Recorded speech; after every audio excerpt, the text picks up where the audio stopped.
What's good?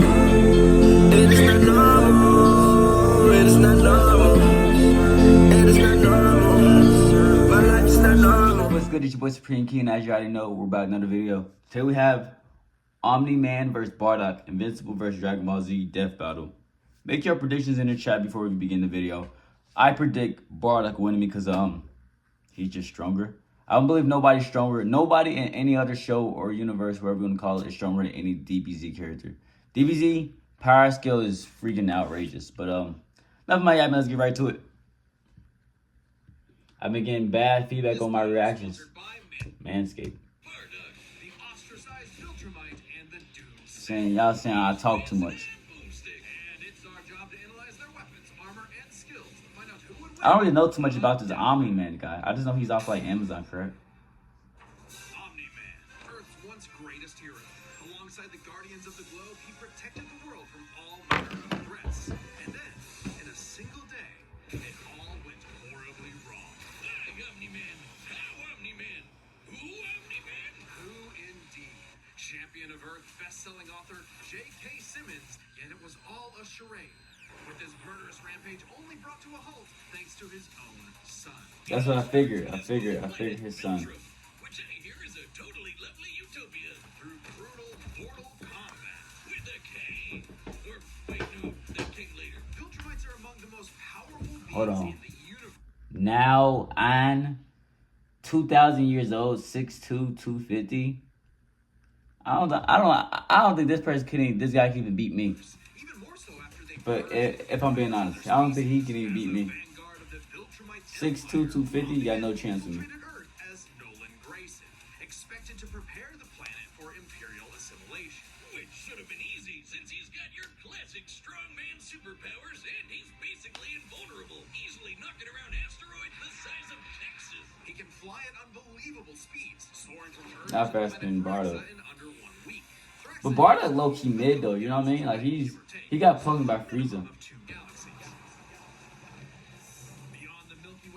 And then Frieza no slouch. Which is over 2.7 million light years away. Reaching it in under 1 week means Omni-Man must have flown over 142 million times faster than light. Oh, and Viltrumites can't breathe in space. Alright, let's look at his powers. Accelerated healing, flight, heat and cold, inhuman longevity. Yeah, Bardock has all that plus times 10. Why are we even doing this? Omni-Man has no chance with Bardock.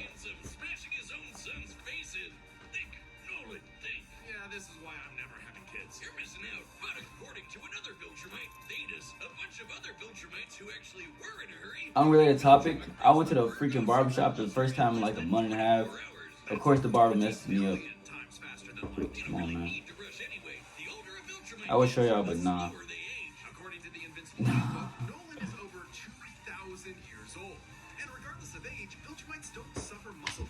Bro, that's like the worst, bro.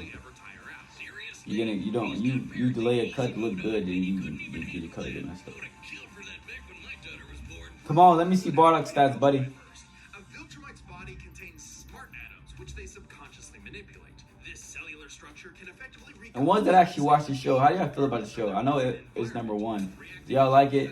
And do y'all really believe he can beat Bardock? And if he can he beat Goku?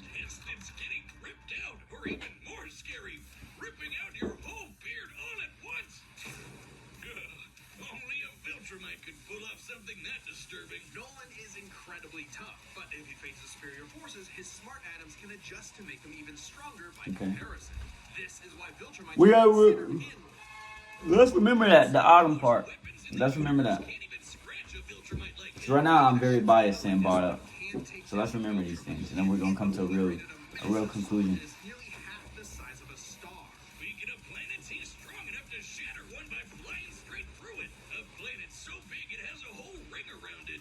Limit factor dictates the size a celestial body must be in order to disperse orbiting material as a ring. See, look. What was school for? D equals RM parentheses 2mm over mm 1/2? What? Diameter equals radius The variable M. See, bro, this is too much, bro. School is a freaking joke. Disperse orbiting material as a ring.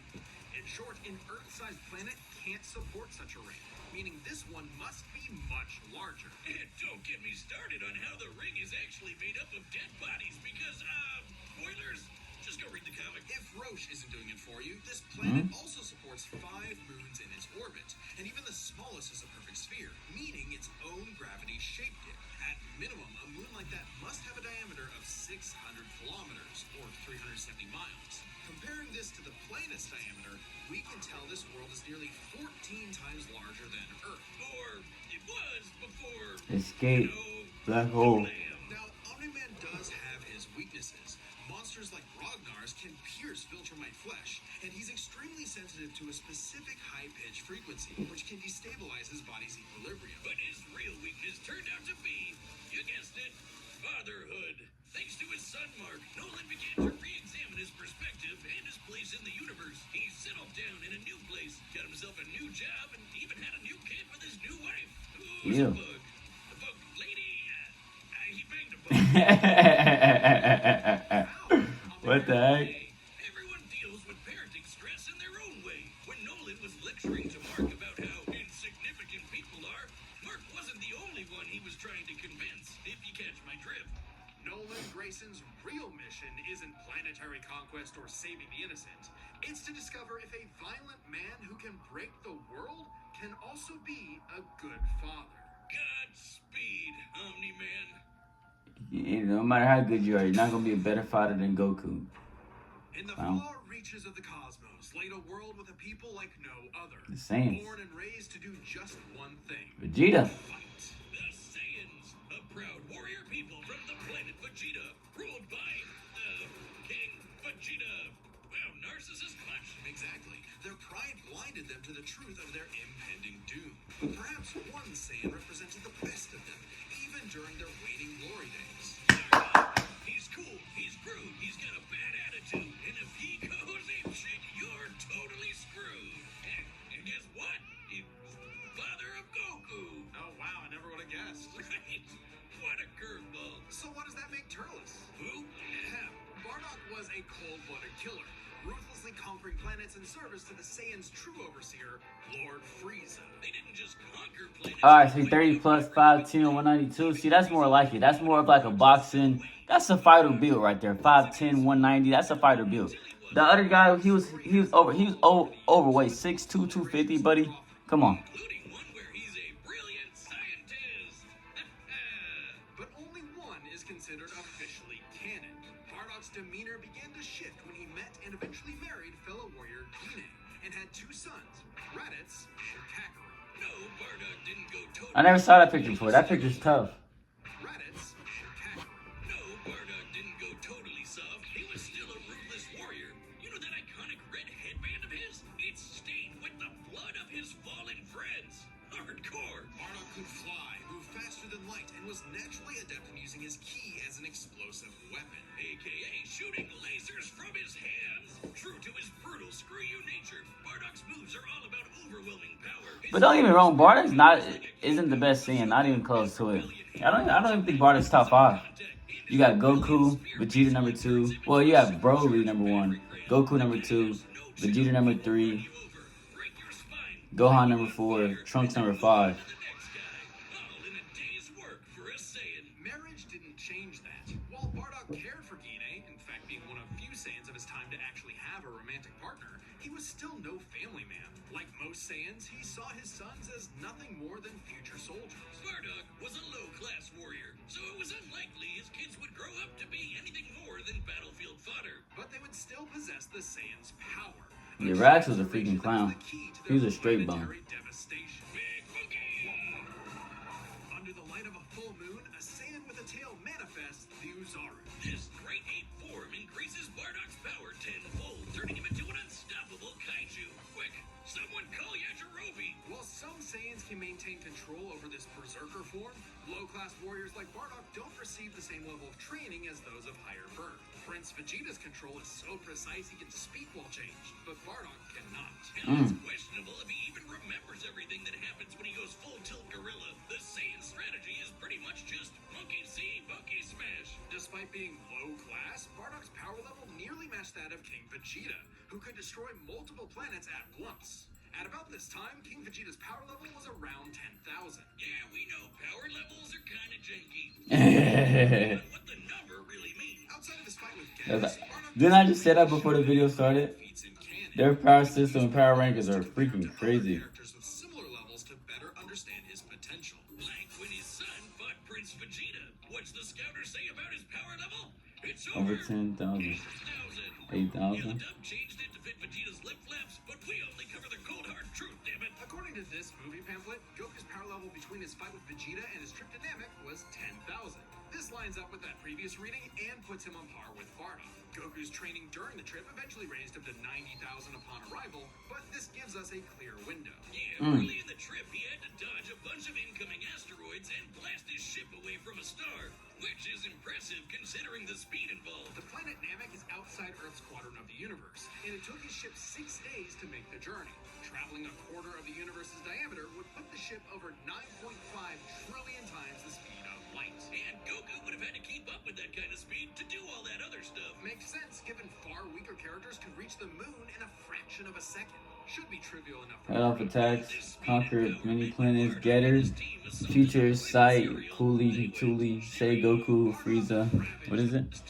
Defeated Team Dodo Rara, Chill, Gas. Bardock ravaged the planet, annihilating its people, until he found 2 survivors, a mother and her child. Some may call it weakness, others a moment of clarity. But Bardock was suddenly reminded of his wife and recently born son. He chose to spare the 2, and even pushed himself far past his limits to protect them from his own Frieza Force allies, who taunted that Frieza had dire plans for the Saiyans' future. This moment changed Bardock, making him more appreciative of his family and cautious of Frieza. When all the Saiyans were called back to Planet Vegeta for mysterious reasons, he had a hunch something was up. So before his final stand, smashing through hundreds of soldiers before coming face to face with the tyrant, he sent his youngest kid away for protection. A choice that allowed his son to thrive.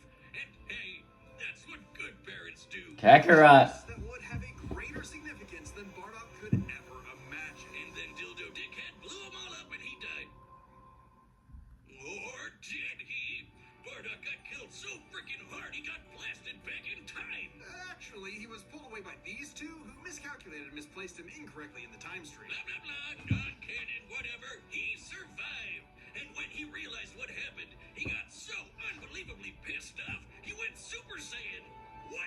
Alright, this is very much an alternate universe what-if scenario. Yeah, I'm about to say this was a what if, bro. The Super Saiyan form is not achieved through training alone. It requires dedication, introspection, victory, I remember that though. That's off of Xenoverse. and loss. Frieza destroyed the Saiyans because he feared the possibility of the Super Saiyan, a Saiyan with power that could rival his own. But perhaps Bardock's transformation was more than simply a what-if. He had begun to take the very steps his son later would to achieve the form. Perhaps if Frieza had hesitated, even for a moment, his fear would have meant... Yeah, bro. I don't, like when we discuss this, we're not talking about Super Saiyan Bardock because he never won Super Saiyan, bro, ever. But I still think base, what's his name? Bardock beats this Amazon man. Recent crowdfunding. And joining you in that support is you, Smith. You get the... Trust... Y'all welcome. Things to make. Click it.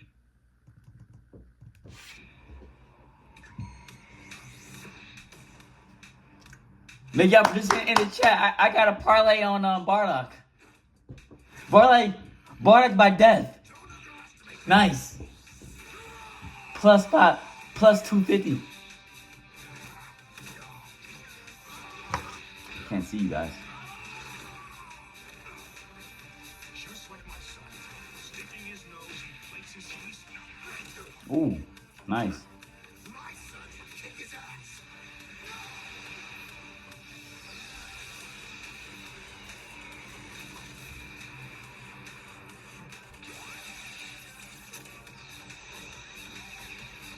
Okay.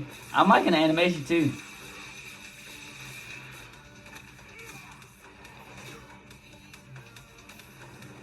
Ooh! I ain't gonna lie. I ain't gonna lie, that was a good, nice hit. Whatever you're an embarrassment. Turned to a monkey. Turn to a monkey. Somebody call Teofimo Lopez.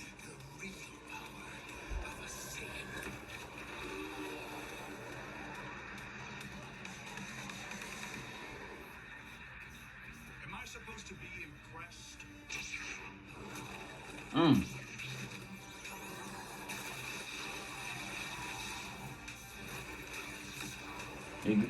Yeah, Bardock wins. Bardock wins.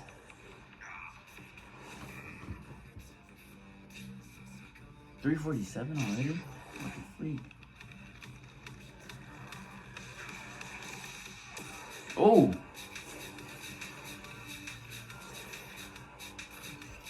Yo, so does this person have, is it just him or her, or do they have like a team that, cause this animation is very nice to not be like a studio. Very nice. I will admit. Language. Come on, bro. My 12-year-old daughter is gonna watch this video and gonna hear that language. I don't have any kids, guys.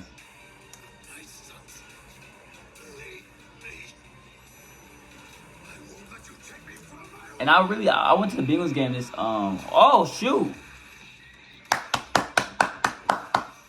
I low-key don't want to see him go Super Saiyan, but I mean it is what it is.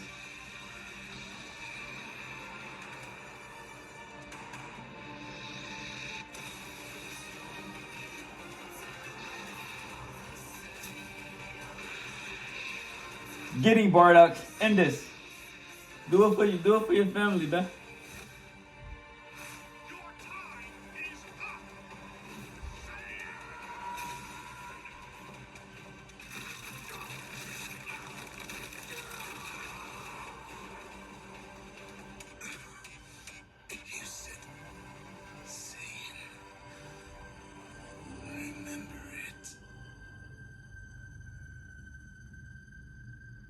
Bardock, you just killed my parlay, clown.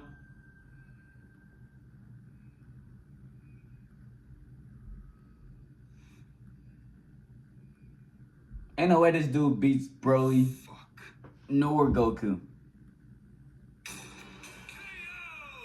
Okay, these Gokus have got to stop picking fights with guys in capes. Pitting Saiyan against Viltrumite is fascinating. Among the many similarities, 5 specific categories stand out. Starting with speed.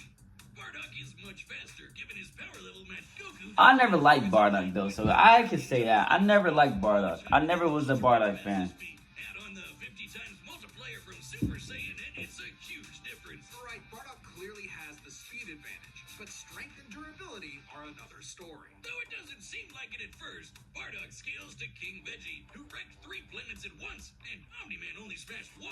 But given how big that one planet was, the numbers are actually pretty similar, until we factor in the Super Saiyan boost, right? Well, there's a catch. A major plot point in Invincible involves the coalition of planets admitting that their weapons cannot hurt Viltrumites. So, when their ship's cannon obliterated this gigantic solar disk, it highlighted just how tough the Viltrumites really are. This disk completely blocked the sunlight and heat between a planet and its star. And this is no ordinary planet. Its size and density are so high that its inhabitants are as strong as Viltrumites just due to living in its natural gravity. To fully block the light to Oh, I'm low-key falling asleep. orbit, the disk would need to be positioned at its L1 point, the spot that creates an uninterrupted view between sun and satellite. And the disk itself must be about Well, did y'all guys predict the right answer? Did y'all guys predict Omni-Man? No, I'm a little lacking on energy right now. I've been I can't even speak right, you guys. Still, numbers aren't everything as far as versatility and combat. You know what? We're going to skip all that. W's to Omni-Man. In the video, guys, you like to make sure you like, subscribe, comment, let me know what you're to next. And as you're not Supr3mekeem, we are out. It's not normal.